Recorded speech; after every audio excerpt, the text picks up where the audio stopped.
बादल गरजते हैं ना, वो गरजने के बाद बरसते भी हैं। तो ये तो बादलों का बरसना हुआ, जहां पर व्यक्ति के चित्त में ऐसी शांति होती है, वहां पर पत्नी के द्वारा डाला गया पोंछे का पानी भले ही एक प्रतिकूल परिशह बनकर के आया, अपमान का परिशह बनकर के आया, आक्रोश का परिशह बनकर के आया, लेकिन फिर भी आदमी शांत था, शांत है।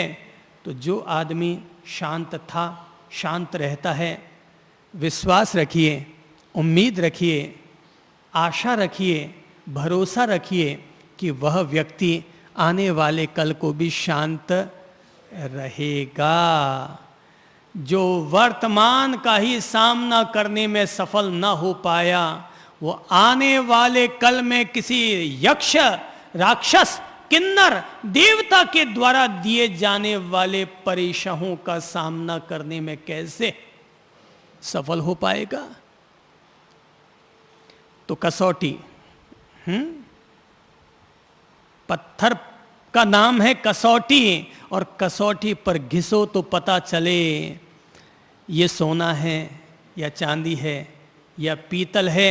और परिशह वो कसौटी है कि जिस पर कसने के बाद ही पता चलता है कि ये आदमी पीतलिया है, चांदलिया है या सोनैया है, इस आदमी का स्तर क्या है।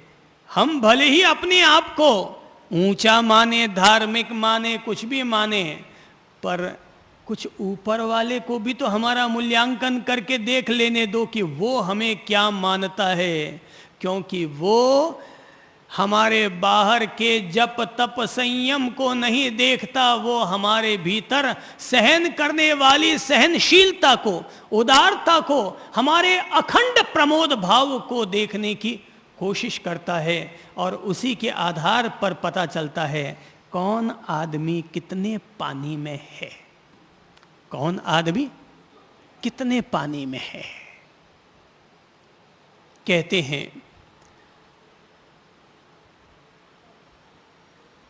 बहुत साल पुरानी कहानी है, भगवान श्री कृष्ण का एक छोटा भाई था जिसका नाम था गज सुकुमाल।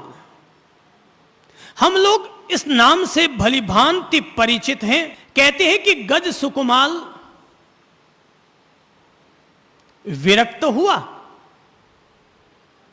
भगवान श्री नेमिनाथ के पवित्र उपदेशों को सुनकर के विरक्त हुआ और उसने संन्यास लेने की ठान ली। हालांकि उसकी सगाई हो चुकी थी, लेकिन आदमी का दिल कब बदल जाए और कब किसके प्रति अनुरक्त हो जाए कोई पता थोड़ी चलता है। ये तो दिल का मामला है, लग जाए तो गधी भी परी लगती है, नहीं तो परी भी गधी बन जाती है। तो दिल लग गया था, तब तक वह अनुरक्त हो गया होगा, लेकिन जब कहते हैं कि नेमिनाथ का उपदेश सुना तो उस अरिष्ट नेमी के उपदेश को सुनकर के गज सुकुमाल विरक्त हुआ। उसने ठान लिया कि मैं तो संन्यास लूंगा। घर वालों ने बहुत तेरा समझाया ऐसा पागलपन मत कर, लेकिन गज सुकुमाल तो अपनी बात पर दृढ़ रहा, सो दृढ़ ही रहा और संन्यास ले लिया। संन्यास लेते ही उसने श्री भगवान के श्री चरणों में निवेदन किया कि प्रभु, मैं तो आज की रात भिक्षु प्रतिमा धारण करूंगा। भिक्षु प्रतिमा उसे कहते हैं कि जिसमें व्यक्ति 12 घंटे का कायोत्सर्ग अखंड ध्यान धारण करता है, और उस दौरान चाहे अनुकूल से अनुकूल और प्रतिकूल से प्रतिकूल कष्ट आ जाए, परिशह आ जाए, बाधा आ जाए, लेकिन फिर भी व्यक्ति आमरण अनशन यानी मृत्यु स्वीकार है, पर अपनी ओर से किसी भी तरह का विचलन स्वीकार नहीं है। गज सुकुमाल मुनि ने जो 12 प्रकार की प्रतिमाएं होती हैं, अर्थात प्रतिज्ञाएं होती हैं, अर्थात कि त्याग हुआ करता है, उनमें से ठेठ अंतिम प्रतिज्ञा, अंतिम प्रतिमा धारण कर ली, भिक्षु प्रतिमा। और धारण करके जंगल में, शमशान में जाकर के खड़ा हो गया। आसपास में चिताएं जल रही थी, उसने चिताओं को देखा और लगा कि यह स्थान बिल्कुल उपयुक्त है। उसने जलती हुई चिताओं को देखा और विरक्ति भाव, वैराग्य भाव प्रबल हो गया और वो जलती हुई चिताओं के बीच में ही दोनों पांवों के बल खड़ा हो गया।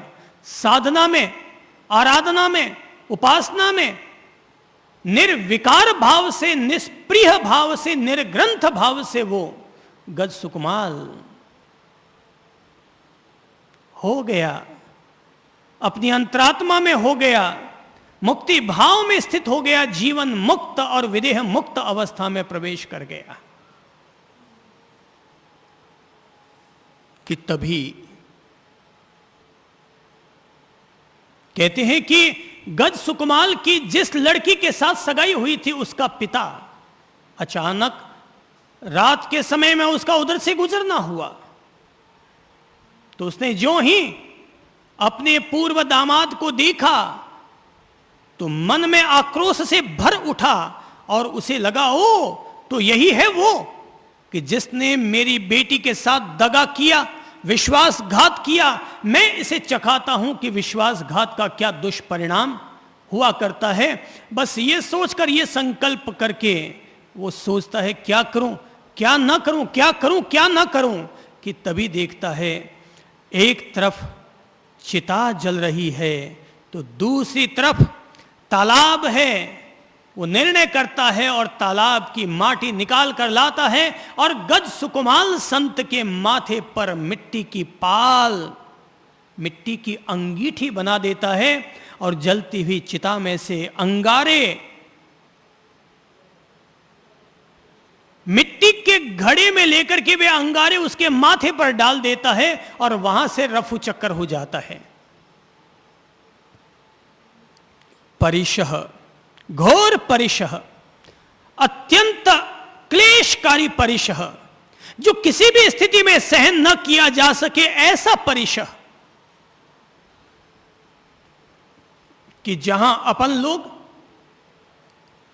एक मच्छर की काट बर्दाश्त नहीं कर सकते, एक मक्खी का काटना झेल नहीं सकते, थोड़ी सी गर्मी भी बर्दाश्त नहीं कर सकते, किसी का कटु शब्द, एक कटु गाली भी झेल नहीं पाते हैं, वहां पर कोई गज सुकुमाल संत अपने माथे पर मिट्टी की पाल और मिट्टी की पाल में रखे हुए अंगारे, जलते हुए अंगारे पर भिक्षु प्रतिमा धारण कर रखी थी। भिक्षु प्रतिमा, तो वह भिक्षु प्रतिमा अर्थात इस रात भर के दौरान चाहे जैसा मृत्यु का भी उपसर्ग या कष्ट क्यों ना आ जाए, पर यह गज सुकुमाल किसी भी हालात में इससे विचलित नहीं होगा। यह संकल्प, यह प्रतिज्ञा होने के नाते वो अपने सिर में लगातार लगातार आग के रूप को देखता जा रहा है, स्वरूप को देखता जा रहा है, भयंकर पीड़ा को सहन करता चला जा रहा है। लेकिन उस पीड़ा को देखते देखते देखते देखते वो अपनी देह भाव से इतना मुक्त हो जाता है, इतना मुक्त हो जाता है कि उसे लगता है ये काया मेरी नहीं जल रही, मैं तो काया का साक्षी हूं, दृष्टा मात्र हूं। और वो काया को जलते हुए देखता है। सिर पर जलते हुए अंगारे, नीचे पांवों की तरफ गीदड़, सियाल, रात में शमशान में किसी को खड़ा हुआ देखने के कारण वे उस पर टूट रहे, अपने दांतों से काट रहे हैं। क्या धन्य है रे भाई गज सुकुमाल, तेरी साधना धन्य है, तेरी सहनशीलता धन्य है। अरे हम ये तो सुनते आए हैं कि महावीर ने अपनी जिंदगी में बहुत तेरे कष्ट सहन किए थे, पर वो तो जन्म से ही तीर्थंकर की आत्मा थे, वो तो जन्म से ही अवधि ज्ञान और दीक्षा लेते ही मनः पर्यव ज्ञान के धारक हो गए थे। तो मानते हैं उनका बल बड़ा जबरदस्त रहा होगा, लेकिन परिशह सहन करने में गज सुकुमाल का कोई सानी नहीं है, कोई तुलना नहीं है, कोई उनकी उपमा नहीं की जा सकती कि किस तरीके से उन्होंने वो रात बिताई होगी। नीचे गीदड़ और सियाल पांव को काट रहे हैं और ऊपर अंगारे धधक रहे हैं, खोपड़ी धधक रही है, शरीर के एक एक अंग में आग का संचार होता चला जा रहा है, लेकिन उस साधक ने न तो इसे कष्ट समझा, न दुख समझा, न मजबूरी समझा। वो चाहता तो उठाकर फेंक भी सकता था, लेकिन उसने ऐसा न किया। झेलता रहा, झेलता रहा, झेलता रहा, अपनी कसौटी समझा, अपनी भिक्षु प्रतिमा की, अपने संत जीवन की कसौटी समझा, और आखिर अपनी जलती हुई उसी काया के बीच में उस साधक को सिद्धत्व की प्राप्ति हुई, बुद्धत्व की प्राप्ति हुई, वो मोक्ष पद का स्वामी बन गया। और तब नेमिनाथ अल सुबह उसके करीब आए और आकर के उसकी जलती हुई काया को देखकर भगवान श्री अरिष्ट नेमि ने पास में आकर के कहा, नमो अरिहंताणम, नमो सिद्धाणम। हे अरिहंत, तुम्हें मेरे नमस्कार हो। हे सिद्ध, तुम्हें मेरे नमस्कार हो कि तुमने मात्र एक रात में ही अपनी सारी साधना को पूर्णता प्रदान कर दी। एकमात्र परिशह को सहन करने में तुम्हारा जो तितिक्षा भाव था, जो सहनशीलता थी, वो अनुपम बन गई, और उसी अनुपमेयता के चलते तुम एक ही रात में सिद्ध बुद्ध और मुक्त हो गए। धन्य है गज सुकुमाल को, उनके संकल्प को, उनकी भिक्षु प्रतिमा को, उनके त्याग को, उनके परिशह सहन करने को। अपन लोग तो अभी तक तो उम्मीद नहीं है कि अपन में से कोई भी, जिसमें स्वयं मैं भी शामिल हूं, कि अपन लोग ऐसी कोई भिक्षु प्रतिमा धारण कर लें कि रात भर अंगीठी माथे पर सहन कर पाएं।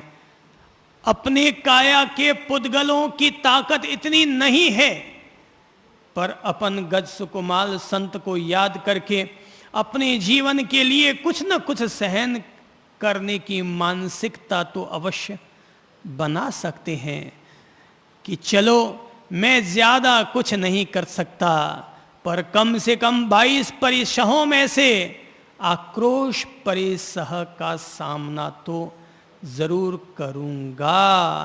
अर्थात यदि कोई व्यक्ति मुझे गाली देगा तब भी मैं गुस्सा नहीं करूंगा, किसी अज्ञानी की तरह क्रोध के आगोश में नहीं उलझूंगा। अगर कोई मेरा अपमान भी कर देगा तब भी उसके प्रति सकारात्मक भाव लाते हुए उसके कल्याण की कामना करूंगा।